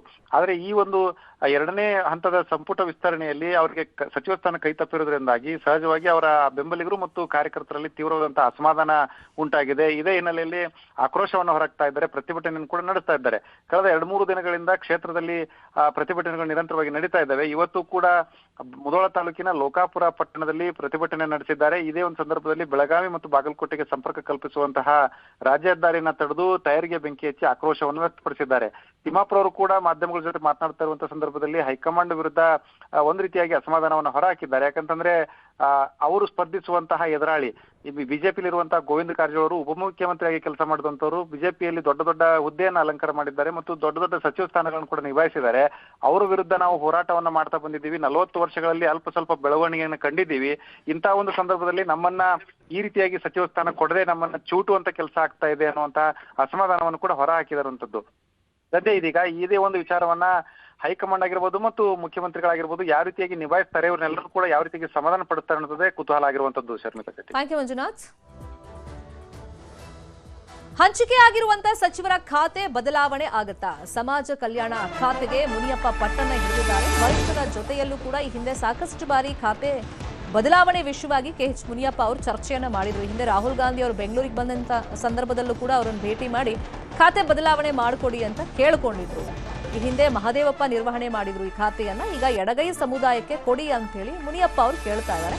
ಮತ್ತು ತಮಗೊಂದು ಭರವಸೆನೂ ಸಿಕ್ಕಿದೆ ಅಂತ ಇವಾಗ ಹೇಳ್ತಾ ಇದ್ದಾರೆ ಅವರು. ಇನ್ನು ಸಮಾಜ ಕಲ್ಯಾಣ ಖಾತೆ ಮೇಲೆ ಸತೀಶ್ ಜಾರಕಿಹೊಳಿ ಅವರು ಕೂಡ ಕಣ್ಣನ್ನ ಇಟ್ಟಿದ್ದಾರೆ. ಲೋಕೋಪಯೋಗಿ ಇಲಾಖೆ ಅವರಿಗೆ ಹಂಚಿಕೆ ಆಗಿದೆ.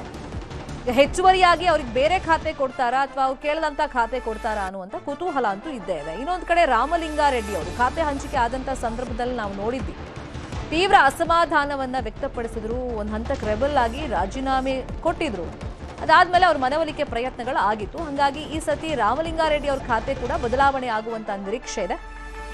ಜಲಸಂಪನ್ಮೂಲ ಬದಲಿಗೆ ರಾಮಲಿಂಗಾರೆಡ್ಡಿ ಅವರಿಗೆ ಈ ಸತಿ ವಸತಿ ಇಲಾಖೆಯ ಜವಾಬ್ದಾರಿ ನೀಡುವಂತ ಚಾನ್ಸಸ್ ಇದೆ. ಇನ್ನು ಜಲಸಂಪನ್ಮೂಲ ಇಲಾಖೆಯನ್ನ ಶಿವರಾಜ್ ತಂಗಡಿಗೆ ಕೊಡುವಂತ ಚಾನ್ಸಸ್ ಇದೆ. ಇನ್ನು ನರೇಂದ್ರ ಸ್ವಾಮಿ ಅವರಿಗೆ ಅರಣ್ಯ ಇಲಾಖೆಯ ಜವಾಬ್ದಾರಿ ನೀಡುವಂತ ಸಾಧ್ಯತೆಗಳಿದೆ ಅಂತ ಹೇಳಲಾಗ್ತಾ ಇದೆ. ಇವಾಗ ಖಾತೆ ಹಂಚಿಕೆ ನೂತನ ಸಚಿವರುಗಳಿಗೆ ಮಾಡಬೇಕು, 19 ಜನಕ್ಕೆ ಮೊನ್ನೆ ಪ್ರಮಾಣ ವಚನ ಸ್ವೀಕಾರ ಮಾಡಿದವರಿಗೆ.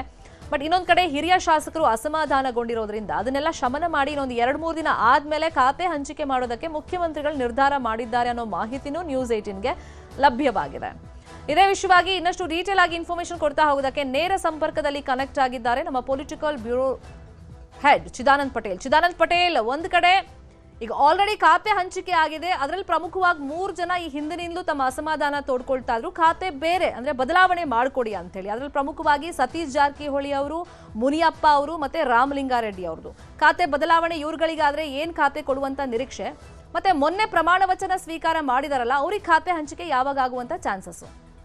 ಶರ್ಮಿತಾ ಶೆಟ್ಟಿ, ಬಜೆಟ್ನಲ್ಲಿ ಅತಿ ಹೆಚ್ಚು ಅನುದಾನವನ್ನು ಘೋಷಣೆ ಮಾಡ್ತಕ್ಕಂಥ ಸಮಾಜ ಕಲ್ಯಾಣ ಇಲಾಖೆ ಖಾತೆ ಮೇಲೆ ಅನೇಕರ ಕಣ್ಣು ಬಿದ್ದಿರ್ತಕ್ಕಂಥದ್ದು. ಒಂದು ಕಡೆ ಸಮಾಜ ಕಲ್ಯಾಣ ಖಾತೆ ಕೊಡುವಂತೆ ಈ ಹಿಂದೆ ಕೂಡ ಖಾತೆ ಹಂಚಿಕೆ ಸಂದರ್ಭದಲ್ಲಿ ಸತೀಶ್ ಜಾರಕಿಹೊಳಿ ಪಟ್ಟಿಡಿದರು. ನಂತರ ಸಂಪುಟ ವಿಸ್ತರಣೆ ಸಂದರ್ಭದಲ್ಲಿ ಖಾತೆ ಹಂಚುವ ಸಂದರ್ಭದಲ್ಲಾದರೂ ಸಮಾಜ ಕಲ್ಯಾಣ ಖಾತೆ ಕೊಡಿ ಅಂತೇಳಿ ಬೇಡಿಕೆನೇ ಇಟ್ಟಿದ್ರು. ಈ ಎಲ್ಲ ಬೇಡಿಕೆ ಪಟ್ಟು ನಡುವೆ ಈಗಾಗಲೇ KH ಮುನಿಯಪ್ಪನವರು ಹೊಸ ವರ್ಷೆಯನ್ನು ಆರಂಭಿಸಿರ್ತಕ್ಕಂಥದ್ದು. ಸಮಾಜ ಕಲ್ಯಾಣ ಖಾತೆಗೆ ಬೇಡಿಕೆ ಇಟ್ಟಿರ್ತಕ್ಕಂಥ ಹಿಂದೆ ಸಿದ್ದರಾಮಯ್ಯ ಸರ್ಕಾರದಲ್ಲಿ HC ಮಹದೇವಪ್ಪನವರು ಸಮಾಜ ಕಲ್ಯಾಣ ಖಾತೆಯನ್ನು ನಿರ್ವಹಿಸಿದ್ರು. ಅವರು ಬಲಗೈ ಸಮುದಾಯಕ್ಕೆ ಸೇರಿದಂಥವರು. ಈ ಬಾರಿ ಎಡಗೈ ಸಮುದಾಯಕ್ಕೆ ಸಮಾಜ ಕಲ್ಯಾಣ ಖಾತೆಯನ್ನು ಕೊಡಬೇಕು ಮತ್ತು ಆಹಾರ ನಾಗರಿಕ ಸೌಲಭ್ಯ ಖಾತೆ ನಾನು ನಿರ್ವಹಿಸಲ್ಲ, ನನಗೂ ಕೂಡ ಪರಿಶಿಷ್ಟ ಜಾತಿ ಮತ್ತು ಪಂಗಡ ನನ್ನ ಸಮುದಾಯದ ಸೇವೆಯನ್ನು ಮಾಡಲಿಕ್ಕೆ ಅವಕಾಶ ಮಾಡಿಕೊಡಿ ಮತ್ತು ಇದು ನನ್ನ ಕೊನೆಯ ಚುನಾವಣೆ ಮತ್ತು ಚುನಾವಣಾ ರಾಜಕೀಯದಿಂದ ಕೂಡ ನಾನು ಮುಂದಿನ ದಿನದಲ್ಲಿ ಇರೋದಿಲ್ಲ ಅಂತೇಳಿ ಎಲ್ಲೊಂದು ಕಡೆ ವರಿಷ್ಠರ ಬಳಿ ಮನವಿ ಮಾಡಿರ್ತಕ್ಕಂಥದ್ದು. AICC ಅಧ್ಯಕ್ಷ ಮಲ್ಲಿಕಾರ್ಜುನ್ ಖರ್ಗೆ ಅವರಿಗೆ ನೇರವಾಗಿ ಮನವಿ ಮಾಡಿರ್ತಕ್ಕಂಥ KH ಮುನಿಯಪ್ಪನವರು ಸಮಾಜ ಕಲ್ಯಾಣ ಖಾತೆಗೆ ಬೇಡಿಕೆ ಇಟ್ಟಿರ್ತಕ್ಕಂಥದ್ದು. ಪರೋಕ್ಷವಾಗಿ ಎಲ್ಲೊಂದು ಕಡೆ ತಮ್ಮ ಆಪ್ತರ ಬಳಿ ಸಮಾಜ ಕಲ್ಯಾಣ ಖಾತೆಯನ್ನು ನನಗೆ ಕೊಡೋ ಸಾಧ್ಯತೆ ಇದೆ ಅಂತ ಹೇಳ್ಕೊಳ್ತಿರ್ತಕ್ಕಂಥದ್ದು. ಮತ್ತೊಂದು ಕಡೆ ಈಗಾಗಲೇ ಸತೀಶ್ ಜಾರಕಿಹೊಳಿ ಬೇಡಿಕೆ ಇಟ್ಟಿರ್ತಕ್ಕಂಥದ್ದು. ಈ ಬೇಡಿಕೆ ನಡುವೆ ಎಲ್ಲೊಂದು ಕಡೆ ಸಮಾಜ ಕಲ್ಯಾಣ ಖಾತೆ ನನಗೆ ಸಿಕ್ಕೇ ಬಿಡುತ್ತೆ ಅಂತೇಳಿ ಸಂತೋಷದಲ್ಲಿದ್ದಂಥ ನರೇಂದ್ರ ಸ್ವಾಮಿಯವರು ಕೂಡ ಇದು ಪರೋಕ್ಷವಾಗಿ ಶಾಖ ಅಂತ ಹೇಳಲಾಗ್ತಿರ್ತಕ್ಕಂಥ. ಹಾಗಾಗಿ ನರೇಂದ್ರ ಸ್ವಾಮಿಯವರು ಪರಿಸರ ಮಾಲಿನ್ಯ ನಿಯಂತ್ರಣ ಮಂಡಳಿಯಲ್ಲಿ ಅಧ್ಯಕ್ಷರಾಗಿದ್ದ ಕಾರಣಕ್ಕಾಗಿ ಅವರಿಗೆ ಅರಣ್ಯ ಮತ್ತು ಪರಿಸರ ಖಾತೆಯನ್ನು ಕೊಡುವ ಸಾಧ್ಯತೆ ಇರತಕ್ಕಂಥದ್ದು. ಈ ಎಲ್ಲ ಬೆಳವಣಿಗೆ ನಡುವೆ ಕೂಡ ಎಲ್ಲೊಂದು ಕಡೆ ಬೆಂಗಳೂರು ನಗರಾಭಿವೃದ್ಧಿ ಖಾತೆ ಸಿಕ್ಕಿದ್ದಕ್ಕೆ ಅಸಮಾಧಾನ ಹೊರಹಾಕಿ ನಂತರ ಜಲಸಂಪನ್ಮೂಲ ಖಾತೆಯನ್ನು ಪಡೆದು ನಂತರ ಆ ಖಾತೆಯೂ ಬೇಡ ಅಂತೇಳಿ ಖ್ಯಾತೆ ತೆಗೆದಂಥ ರಾಮಲಿಂಗಾರೆಡ್ಡಿ ಅಂತಿಮವಾಗಿ ಎಲ್ಲೊಂದು ಕಡೆ ಅವ್ರನ್ನ ಸಮಾಧಾನ ಪಡಿಸುವಲ್ಲಿ ಮುಖ್ಯಮಂತ್ರಿಗಳು ಯಶಸ್ವಿಯಾಗಿದ್ದರು. ಇದೀಗ ಎಲ್ಲೊಂದು ಕಡೆ ಮುಖ್ಯಮಂತ್ರಿಗಳ ಬಳಿ ಮತ್ತು ವರಿಷ್ಠರ ಬಳಿ ಜಲಸಂಪನ್ಮೂಲ ಖಾತೆಯನ್ನು ಬದಲಾವಣೆ ಮಾಡುವಂತೆ ಮನವಿ ಮಾಡಿರ್ತಕ್ಕಂಥದ್ದು. ಹಾಗಾಗಿ ಅವರ ಮನವಿ ಕೂಡ ಪೂರಕವಾಗಿ ಮುಖ್ಯಮಂತ್ರಿಗಳು ಮತ್ತು ವರಿಷ್ಠರು ಸ್ಪಂದಿಸಿದ್ದಾರೆ ಎಂಬ ಮಾತು ಕೂಡ ಕೇಳಿ ಬಂದಿರತಕ್ಕಂಥ. ಹಾಗಾಗಿ ಜಲಸಂಪನ್ಮೂಲ ಖಾತೆಯನ್ನು ಬದಲಾವಣೆಯನ್ನು ಮಾಡಿದರೆ ಅವರಿಗೆ ವಸತಿ ಖಾತೆಯನ್ನು ಕೊಡುವ ಸಾಧ್ಯತೆ ಇದೆ ಅಂತ ಹೇಳಲಾಗ್ತಿದೆ. ಈಗಾಗಲೇ ರಾಮಲಿಂಗಾರೆಡ್ಡಿ ಅವರು ಕೂಡ ವಸತಿ ಖಾತೆಯ ಬಗ್ಗೆ ಕೂಡ ಬೇಡಿಕೆ ಇಟ್ಟಿರ್ತಕ್ಕಂಥದ್ದು. ಮತ್ತೊಂದು ಕಡೆ ಎಲ್ಲೊಂದು ಕಡೆ ವಸತಿ ಖಾತೆ ಮೇಲೆ ಕಣ್ಣಿಟ್ಟಿರ್ತಕ್ಕಂಥ ಶಿವಲಿಂಗೇಗೌಡರವರು ಎಲ್ಲೊಂದು ಕಡೆ ಅವರಿಗೆ ಕೃಷಿ ಖಾತೆ ಕೊಡುವ ಸಾಧ್ಯತೆ ಇದೆ ಅಂತ ಹೇಳಲಾಗ್ತಿದೆ. ಮತ್ತೊಂದು ಕಡೆ ಬಾಲಕೃಷ್ಣ ಅವರು ಕೂಡ ಅಬಕಾರಿ ಖಾತೆ ಕೊಡುವ ಸಾಧ್ಯತೆ ಇದೆ ಅಂತ ಹೇಳಲಾಗ್ತಿದೆ. ಈ ಎಲ್ಲ ಬೆಳವಣಿಗೆ ನಡುವೆ ಕೂಡ ಜಲಸಂಪನ್ಮೂಲ ಖಾತೆ ಒಂದು ವೇಳೆ ಬದಲಾವಣೆಯನ್ನು ಮಾಡಿದರೆ ಯಾರಿಗೆ ಕೊಡೋದೆಂಬ ತಲೆನೋವು ಉಂಟಾಗಿರ್ತಕ್ಕಂಥದ್ದು. ಯಾಕಂತೇಳಿದ್ರೆ ಅದು ಉತ್ತರ ಕರ್ನಾಟಕದಲ್ಲಿ ತುಂಗಭದ್ರೆ ಇರ್ತಕ್ಕಂಥದ್ದು, ಆಲಮಟ್ಟಿ ಇರ್ತಕ್ಕಂಥದ್ದು. ಹಾಗಾಗಿ ಎಲ್ಲೊಂದು ಕಡೆ ಉತ್ತರ ಕರ್ನಾಟಕ ಭಾಗದಲ್ಲಿ ಕೊಡಬೇಕೆಂಬ ಚರ್ಚೆ ಆಗಿರ್ತಕ್ಕಂಥ. ಹಾಗಾಗಿ ಕಳೆದ ಸಿದ್ದರಾಮಯ್ಯ ಸಂಪುಟದಲ್ಲಿ ಹಿಂದುಳಿದ ವರ್ಗಗಳ ಕಲ್ಯಾಣ ಸಚಿವರು ಮತ್ತು ಕನ್ನಡ ಮತ್ತು ಸಂಸ್ಕೃತಿ ಇಲಾಖೆಯ ಸಚಿವರಾಗಿದ್ದಂಥ ಶಿವರಾಜ್ ತಂಗಡಿಗೆ ಅವರಿಗೆ ಜಲಸಂಪನ್ಮೂಲ ಖಾತೆ ಕೊಡೋ ಸಂಬಂಧಪಟ್ಟಕ್ಕೆ ಚರ್ಚೆ ನಡೆದಿರ್ತಕ್ಕಂಥದ್ದು. ಯಾಕಂತೇಳಿದ್ರೆ ಹಿಂದೆ ಅವರು ಸಣ್ಣ ನೀರಾವರಿ ಖಾತೆಯನ್ನು ಕೂಡ ನಿರ್ವಹಿಸಿದರು. ಹಾಗಾಗಿ ಜಲಸಂಪನ್ಮೂಲ ಖಾತೆ ಶಿವರಾಜ್ ತಂಗಡಿಗೆ ಏನು ತಲುಪುವ ಸಾಧ್ಯತೆ ಇದೆ ಎಂಬ ಮಾತು ಕೂಡ ಕೇಳಿ ಬರ್ತಿರ್ತಕ್ಕಂಥದ್ದು. ಒಟ್ಟಾರೆ ಈಗಾಗಲೇ ಹಿರಿಯ ಸಚಿವರಾಗಿರ್ತಕ್ಕಂಥ ರಾಮಲಿಂಗಾರೆಡ್ಡಿ ಮತ್ತು ಸತೀಶ್ ಜಾರಕಿಹೊಳಿ ಹಾಗೂ KH ಮುನಿಯಪ್ಪನವರು ಖಾತೆ ಬದಲಾವಣೆಗೆ ಪಟ್ಟಿಡ್ತಿರ್ತಕ್ಕಂಥದ್ದು. ಹಾಗಾಗಿ ಸತೀಶ್ ಜಾರಕಿಹೊಳಿ ಅವರಿಗೆ ಈಗಾಗಲೇ ಲೋಕೋಪಯೋಗಿ ಇಲಾಖೆ ಇರ್ತಕ್ಕಂಥ ಅದಕ್ಕೆ ಬದಲಾಗಿ ಅಡಿಷನಲ್ ಆಗಿ ಮತ್ತೊಂದು ಸಣ್ಣ ಖಾತೆಯನ್ನು ಕೊಡುವ ಸಾಧ್ಯತೆ ಕೂಡ ಇದೆ ಅಂತ ಹೇಳಲಾಗ್ತಿರುವಂಥದ್ದು. ಶರ್ಮಿತಾ ಶೆಟ್ಟಿ, ಈ ಎಲ್ಲ ಬೆಳವಣಿಗೆ ನಡುವೆ ಚಿದಾನಂದ ಪಟೇಲ್, ಈಗ ಮೊನ್ನೆ ಪ್ರಮಾಣ ವಚನ ಸ್ವೀಕಾರ ಮಾಡಿದಂತ ಸಚಿವರುಗಳು ಪ್ರಮಾಣ ವಚನ ಕಾರ್ಯಕ್ರಮ ಮುಗೀತಾ ಇದ್ದಂಗೆ DK ಶಿವಕುಮಾರ್ ಅವ್ರ ನಿವಾಸಕ್ಕೆ ಹೋಗ್ತಾ ಇದ್ರು. ಪ್ರಬಲ ಖಾತೆ ನಮಗೂ ಬೇಕು ಅಂತ ಪಟ್ಟನ್ನ ಹಿಡಿದಿದ್ರು. ಈ ಖಾತೆ ಹಂಚಿಕೆ ಸರ್ಕಸ್ ಯಾವ ತರ ನಡೀತಾ ಇದೆ? ಸದ್ಯ ಹಳದಿ ತೂಗಿ ಹಂಚಿಕೆ ಮಾಡಬೇಕಾಗಿರ್ತಕ್ಕಂಥದ್ದು ಮತ್ತು ಅಸಮಾಧಾನ ಬರದಂತೆ ಕೂಡ ಹಂಚಿಕೆ ಮಾಡಬೇಕಾಗಿರ್ತಕ್ಕಂಥದ್ದು ಮತ್ತು ಹಿರಿಯರಿಗೆ ಹೆಚ್ಚಿನ ಆದ್ಯತೆ ಕೊಡಬೇಕಾಗಿರ್ತಕ್ಕಂಥದ್ದು ಮತ್ತು ಯಾರೆಲ್ಲ ಒಂದಷ್ಟು ವಿಚಾರದಲ್ಲಿ ಸ್ಕಿಲ್ ಇದ್ದಾರೆ ಅಂಥವರಿಗೆ ಆಯಾ ಖಾತೆಗಳನ್ನ ಕೊಡಬೇಕೆಂಬ ಚರ್ಚೆ ಆಗಿರ್ತಕ್ಕಂಥ. ಹಾಗಾಗಿ ನಾಳೆ ಸಂಜೆ ಒಳಗಡೆ ಖಾತೆ ಹಂಚಿಕೆ ಫೈನಲ್ ಆಗುವ ಸಾಧ್ಯತೆ ಇದೆ ಅಂತ ಹೇಳಲಾಗ್ತದೆ. ಈ ಸಂಬಂಧಪಟ್ಟಗೆ ಮುಖ್ಯಮಂತ್ರಿ ಡಿ ಕೆ ಶಿವಕುಮಾರ್ ಅವರು ವರಿಷ್ಠರ ಜೊತೆ ನಿರಂತರ ಸಂಪರ್ಕದಲ್ಲಿರ್ತಕ್ಕಂಥದ್ದು. ಎಸಿಸಿ ಅಧ್ಯಕ್ಷ ಮಲ್ಲಿಕಾರ್ಜುನ ಖರ್ಗೆ ಮತ್ತು ಕರ್ನಾಟಕ ಕಾಂಗ್ರೆಸ್ ಉಸ್ತುವಾರಿ ಸುರ್ಜೇವಾಲ ಜೊತೆ ಚರ್ಚೆಯನ್ನು ಮಾಡ್ತಿರ್ತಕ್ಕಂಥದ್ದು. ಯಾರಿಗೆಲ್ಲ ಯಾವ ಖಾತೆಯನ್ನು ಕೊಟ್ಟರೆ ಸೂಕ್ತ ಮತ್ತು ಅವರು ಅದನ್ನು ಯಾವ ರೀತಿ ನಿಭಾಯಿಸ್ತಾರೆ ಎಂಬ ಮಾತು ಕೂಡ ಕೇಳಿ ಬಂದಿರತಕ್ಕಂಥದ್ದು. ಮತ್ತು ಕೆಲವರಿಗೆ ಅವರ ವಿದ್ಯಾರ್ಹತೆಯ ಮೇರೆಗೆ ಮತ್ತು ಅವರ ಸ್ಕಿಲ್ ಮೇರೆಗೆ ಖಾತೆಯನ್ನು ಕೊಡಲಿಕ್ಕೆ ಚರ್ಚೆ ಆಗ್ತಿರ್ತಕ್ಕಂಥದ್ದು. ನಾಳೆ ಸಂಜೆ ಒಳಗಡೆ ಎಲ್ಲೊಂದು ಕಡೆ ಖಾತೆ ಹಂಚಿಕೆ ಸಾಧ್ಯತೆ ಇದೆ ಅಂತ ಹೇಳಲಾಗ್ತಿರ್ತಕ್ಕಂಥದ್ದು. ಈಗಾಗಲೇ ಸಚಿವರುಗಳಿಗೆ ಬರ ಪ್ರವಾಸಕ್ಕೆ ಈಗಾಗಲೇ ಸೂಚನೆ ಕೊಟ್ಟಿರ್ತಕ್ಕಂಥದ್ದು. ಹಾಗಾಗಿ ಖಾತೆ ಹಂಚಿಕೆ ಕೂಡ ಸದ್ಯದಲ್ಲೇ ಮುಗಿಲಿದೆ ಅಂತ ಹೇಳಲಾಗ್ತಿದೆ. Sharmita Shetty fine, follow up ಮಾಡೋಣ. Thank you.